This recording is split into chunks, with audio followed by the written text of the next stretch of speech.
കൊന്ന പാത്രത്തെ തന്നോ ഞാനിവിടെ എന്തല്ല എത്ര പാലവിടെ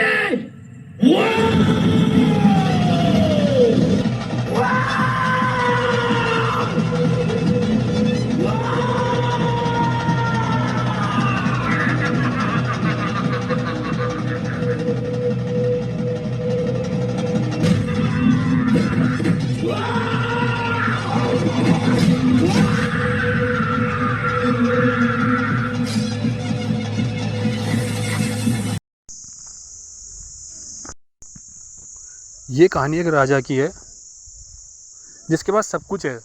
बीवी हैं, 2 बच्चे हैं और एक अच्छी प्रजा है। लेकिन उस राजा को कभी शांति नहीं मिली, कभी नींद नहीं आई सही से।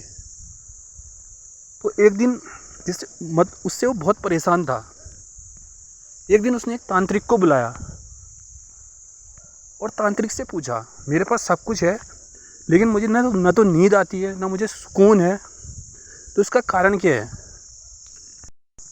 तांत्रिक ने उससे कहा, तुम्हें सुकून और शांति तभी मिलेगी जब तुम्हें एक पिता की तरह कोई रास्ता दिखाने वाला हो और एक माँ की तरह कोई प्यार करने वाला हो। तो राजा ने तांत्रिक से पूछा, तो ये चीज़ें मुझे कहाँ मिलेंगी? तो राजा ने तांत्रिक से पूछा कि ये चीज़ें मुझे कहाँ मिलेंगी? तो तांत्रिक ने राजा से कहा कि ये तुम्हें खुद ढूंढनी पड़ेंगी। तो राजा सब कुछ अपना राज्य छोड़ के एक जंगल में निकल पड़ा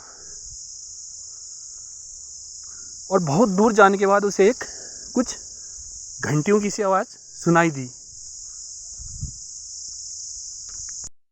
राजा ने उस आवाज़ का पीछा किया और बहुत दूर जाने के बाद वो घंटी उसे एक पत्थर के पास लेके गई और राजा को उस पत्थर के पास पहुंच के बहुत सुकून मिला। उसने जो उसके पास तलवार थी उस पत्थर पे त्याग दी और राजा को उस पत्थर के पास पहुंच के बहुत खुशी प्राप्त हुई और राजा ने अपनी तलवार जो थी उस पत्थर पे त्याग दी।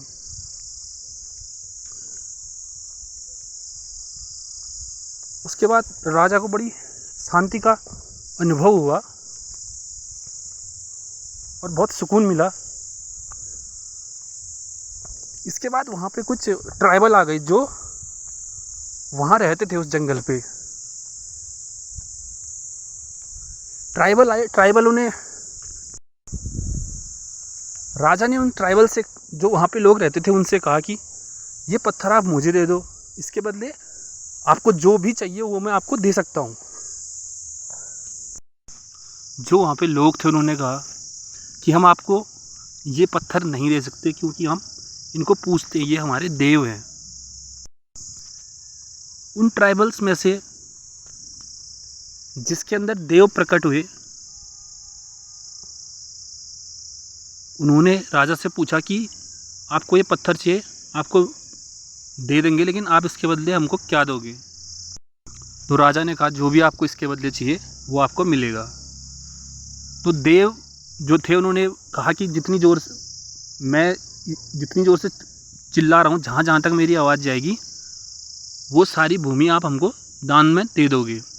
तो राजा ने कहा, ठीक है, मैं दे दूँगा। तो राजा को वो पत्थर मिला और राजा उसको लेके चला गया और राजा अब खुश रहने लगा और उसे नींद भी अच्छी आती थी। कुछ सालों बाद राजा का जब देहांत हुआ, उसके पुत्र बड़े हुए, तो क्योंकि वहाँ पे हर साल ट्राइबल्स वो त्यौहार मनाते थे, देव की पूजा करते थे, तो एक बार वो राजा के दोनों पुत्र वहाँ पे आए हुए थे। तो जब देव ने उनसे पूछा कि आपको क्या चाहिए, तो उनमें से एक पुत्र ने बोला कि मुझे तो कुछ नहीं चाहिए।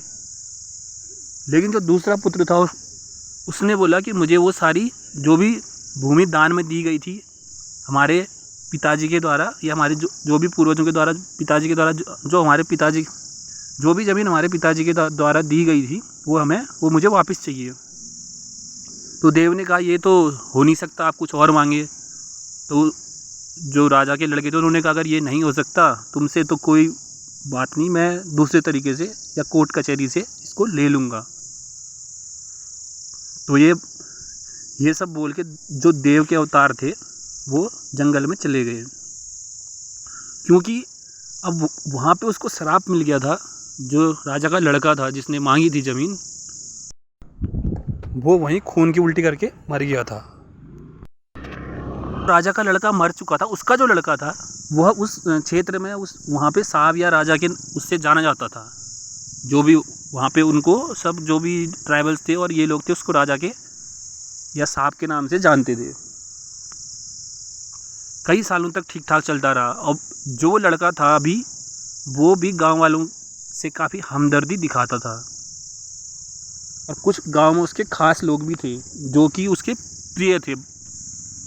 उसमें से एक शिवा जो कि ऋषभ शेट्टी जो कि मेन रोल कर रहे हैं इस पे, शिवा वो उनका प्रिय था, जो कि उनके वहाँ खाता पीता और जंगल से शिकार लेके उनके पास जाता। तो ये सब चीज़ें चल रही थी। तो इसी दौरान वहाँ पे एक फॉरेस्ट अधिकारी आ गए, और फॉरेस्ट अधिकारी ने गांव में जाके ये बता दिया सबको कि आपका क्षेत्र इतना है और इससे बाहर आप नहीं जा सकते हो, बिना हमसे पूछे लकड़ियाँ नहीं काट सकते हो, जानवर नहीं मार सकते हो।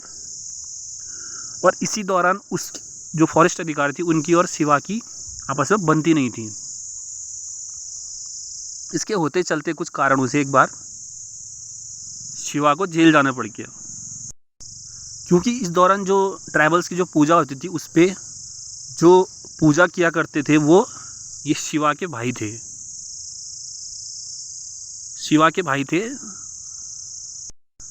अब इस दौरान जब शिवा ही उस गांव की उन ट्राइबल्स की रक्षा वगैरह करते थे,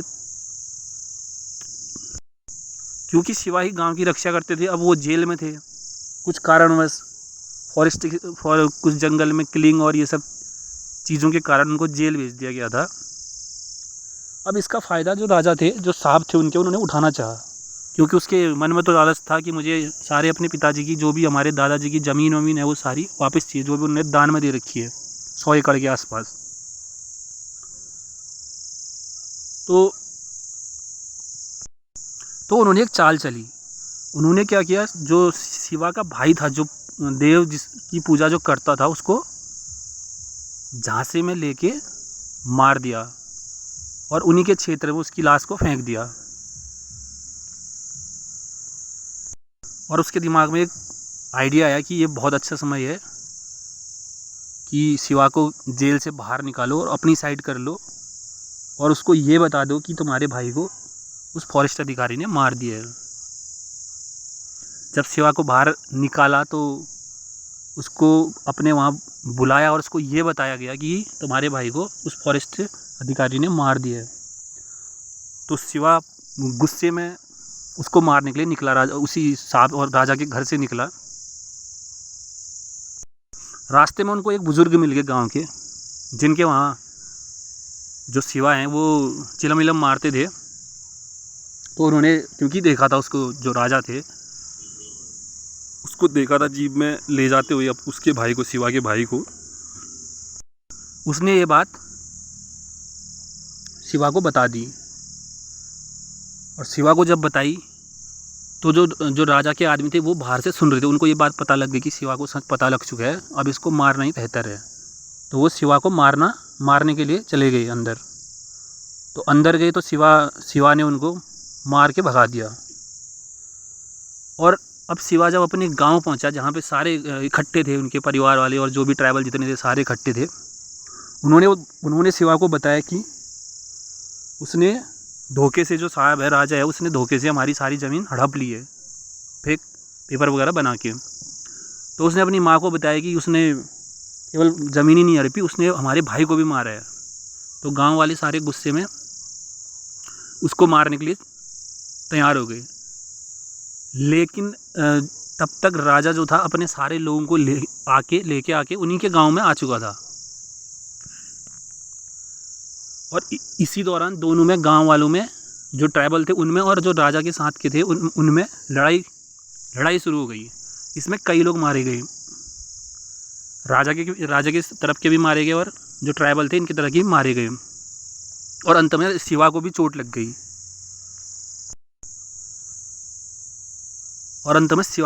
लग गई, तो सबको लगा और राजा को भी लगा कि शिवा भी मर चुका और सारे मर चुके हैं शायद, और अंत में शिवा भी मारा गया। लेकिन जब राजा ने सबको बुलाया कि अब तुम सारे ख़त्म हो चुके हो, जो बचे हुए हो, तुम्हारा जो मेन हीरो है ये भी मर चुका है, क्योंकि जब शिवा को धक्का दिया था तो उसका सर जाके उस पत्थर पे ही टकराया था जिसको गांव वाले ट्राइबल लोग पूछते थे, और शिवा के सर से जो खून निकला था वो एक तरह से उस पर चढ़ चुका था, और शिवा वहीं बेहोश हो गया या मर गया, और शिवा वहीं मर चुका था, और शिवा वहीं मर गया था।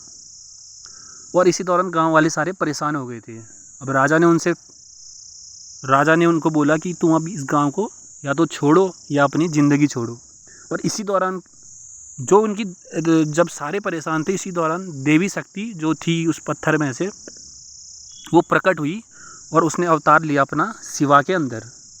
और इसी दौरान शिवा ने जो भी उनका नृत्य होता था देवी शक्तियों का वो शुरू किया, और उसने जो भी राजा के 4-5 लोग थे उनको एक एक करके मारना शुरू कर दिया, और उसके बाद अंत में उस राजा को भी मार दिया। बहुत अच्छी पिक्चर है, एक बार देखना बनता है।